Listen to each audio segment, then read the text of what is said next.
Hey y'all, Adam the Exacto Guru here. Today's video is going to be more of a personal one. I would like to start with an update on my last video. As a result of our letter writing campaign, Malak Al-Kashef's release from prison in Egypt has been scheduled. This is a huge win for us, and I want to take a moment to thank you all for your support in the struggle. In regard to struggle, I want to thank you all for your continued support and viewership during what has arguably been the most difficult time of my life. That said, I hope you'll bear with me as I get into something that happened to me recently and has kind of added to that inner turmoil. This turmoil came when I started doing my research for this very video, which was supposed to be covering strategic voting. Through doing my research for that video, I learned that my concept of strategic voting was both incorrect and still heavily flawed. My idea of strategic voting was to say that if a person cannot find a party to best represent their vote, they should analyze the platforms and positions of the leaders of those parties to make a decision. Barring the ability to conclude on a given party to vote in favor of, my stance has always been that it is the responsibility of the voter to then spoil their ballot. This is partially a valid political strategy if one discounts the ideas of a specific leader and remembers that in Canadian federal politics, our parties have much more control over governance than the individual leader they put forth to platform. This can lead to a party being forced to choose the person who may be the best speaker among them, while harboring personal views that most of their constituents would not agree with. In federal politics, this does not actually affect the party platforms nearly as drastically as we are led to believe. This happens largely because putting forth a face to a platform enables others to scrutinize your personal politics, which results in the smear campaigns we've seen become rampant in recent years. I feel that this thinking can also be applied to the American political system as well, though I would amend that one needs to investigate both the personal politics of the candidates for president and vice president. This is because the politics in the U.S. are much more governed by the pre-existing leanings of the individual candidate. However, through closer examination of a politician and their party's platform, it would seem to follow that one could be better aware of how the actual administration will run when in office. It is with this revamped personal political policy that I began to look more deeply into the parties running in our current Canadian elections. In so doing, I discovered that the NDP and Liberals barely have an established platform on important issues like climate change, an issue where the Greens are only arguing for a change that requires a total restructuring of major infrastructures.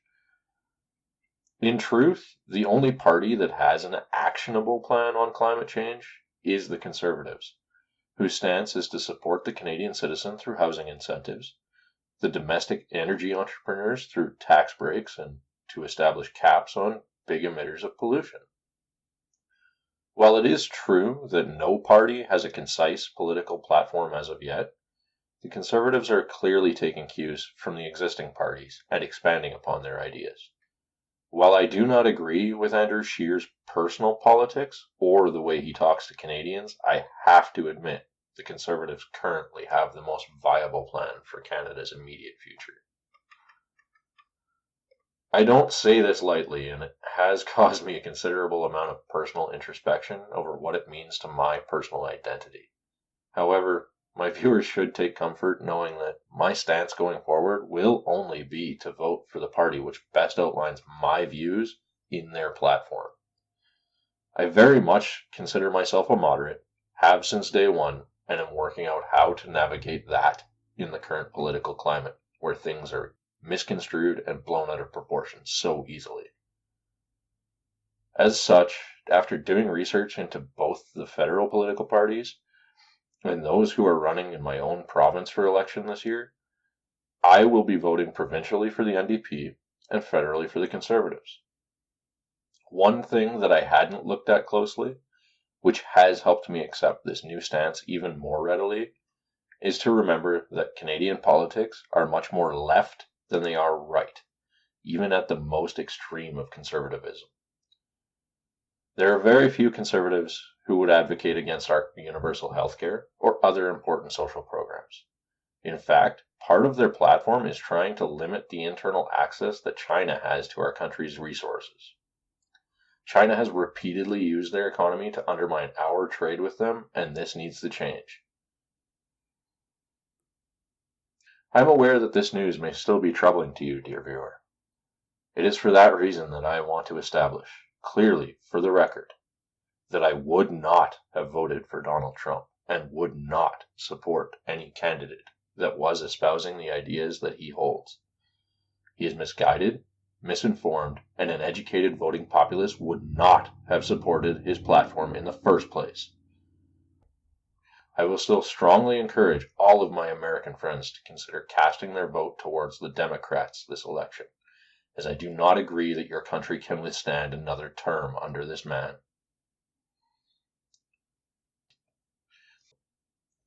Well, those are my thoughts.